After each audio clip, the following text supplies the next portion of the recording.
আসসালাম আসসালামু আলাইকুম। কেমন আছেন সবাই? ইতিমধ্যে কিন্তু আমরা চলে আসলাম আবারও সেই আমুরবনিয়া বিলে। আজ আমার সাথে রয়েছে আমার বড় বাবাটা, দেখতে পাচ্ছেন খুব খুশি।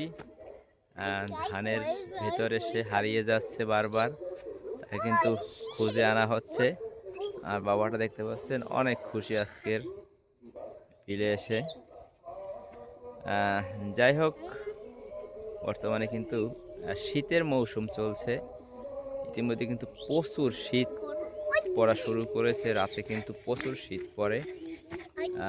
অনেকে কিন্তু এই শীতে কিন্তু এই গ্রামে কিন্তু শহর থেকে অনেক মানুষ আসে কিন্তু বেড়াতে, আর এই ধানের মৌসুমটা উপভোগ করতে। আর এই ধানের মৌসুমটা কিন্তু খুবই মজাদার এবং আনন্দদায়ক একটা মৌসুম। এই মৌসুমে কিন্তু গ্রামের প্রতিটা বাড়িতে কিন্তু ধান কাটা উৎসব, ধান মাড়াইয়ের উৎসব এবং সেই নতুন ধান থেকে নতুন চাল আসে, আর সেখান থেকে কিন্তু শুরু হয় পিঠার উৎসবগুলো। আর এই সিজনে কিন্তু এই শীত আসলেই ধানের সিজনটা আসবে এবং তারপরে কিন্তু শুরু হয়ে যায় কিন্তু সেই পিঠার উৎসব। নতুন ধান থেকে চাল আসে, আর সেই চাল থেকে কিন্তু পিঠার উৎসব শুরু হয়ে যায়। কিছুদিনের মধ্যেই কিন্তু সেটা শুরু হবে। যেহেতু এখন পর্যন্ত ধান কিন্তু পুরোপুরি পাকে নাই, এখনও ধান পাকা বাকি আছে।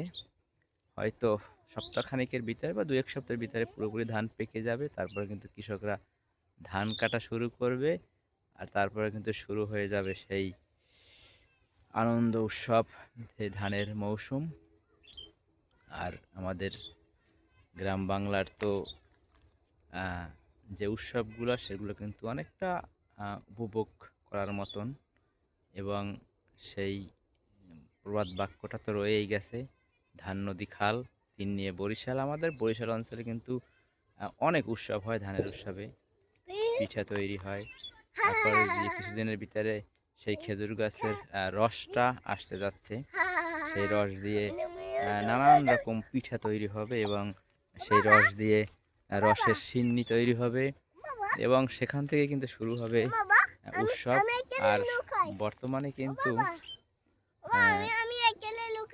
ঠিক আছে, বর্তমানে কিন্তু আমাদের গ্রাম অঞ্চলে বেশিরভাগই জায়গায় দেখা যায় রাতের বেলায় আমাদের বর্তমান প্রজন্মের ছেলেরা, তারা কিন্তু তাদের প্রতিটা জায়গায় হাঁসের পাটি থাকে, হাঁস।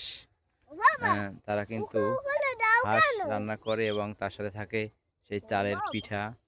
এবং রস আসলেই কিন্তু, খেজুর গাছের রস আসলেই কিন্তু শুরু হয়ে যাবে সেই রস চুরি করা। এবং সেই রস চুরি করে রাতে সেই সিন্নিটা কিন্তু অনেকটা আনন্দদায়ক। যারা গ্রামে থাকেন তারা কিন্তু এটা উপভোগ করতে পারে। অনেক সময় শহর থেকেও অনেক লোকজন আসে এই উৎসব উপভোগ করতে, রসের সিন্নিটা, খেজুর গাছের রসটা। যাই হোক, এটা আমাদের গ্রামের একটি আনন্দ এবং আমাদের গ্রাম বাংলার একটি ঐতিহ্য, বাংলাদেশের একটি ঐতিহ্য এটা।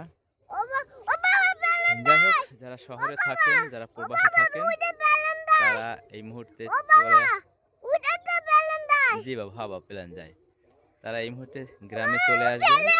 আর গ্রামে আসলেই কিন্তু উপভোগ করতে পারবেন এই মৌসুমের উৎসবটা। খুবই মজা কিন্তু এই শীতের পিঠা এবং শীতের রস। এবং গ্রামের যে কাঠের ঘরগুলোতে শীতের সময়টা কিন্তু সেই কাঁথা কম্বল, তারপর লেপ মুড়ি দিয়ে মানে ঘুমানোটাও কিন্তু অনেকটা মজার। আপনারা কিন্তু যারা শহরে থাকেন তারা কিন্তু এই মজাটা পাবেন না, কারণ শহরে আপনারা থাকেন সেই ইট বালুর সিমেন্টের তৈরি বিল্ডিংয়ের ভিতরে। সেখানে কিন্তু আসলে আপনারা শীত উপভোগ করতে পারেন না, শীতের মৌসুমটা কিন্তু পুরো উপভোগ করতে পারেন না। এটা কিন্তু গ্রামের মানুষই পারে, আর এটা কিন্তু তাদের দিয়েই সম্ভব। যাই হোক, তারপরে কিন্তু এই সময়টা শহর থেকে কিন্তু মানুষ চলে আসে এই সময়টা উপভোগ করার জন্য, আর অনেকে আনন্দ করে থাকে, আনন্দ করে যান। যাই হোক ভিউয়ার্স, আপনারা সবাই ভালো থাকবেন, আর শীতে সবাই একটু সাবধানে থাকবেন। শীতটা একটু উপভোগ করবেন, ঠিক আছে, একটু লিমিটের মধ্যে রেখে করবেন, কারণ বেশি শীত আর লেগে গেলে কিন্তু ঠান্ডা লেগে যাবে, অনেক অসুখ বিসুখ হয়ে যাবে। যাই হোক, সবাই সাবধানে থাকবেন আর আমাদের জন্য দোয়া করবেন। আসসালামু আলাইকুম।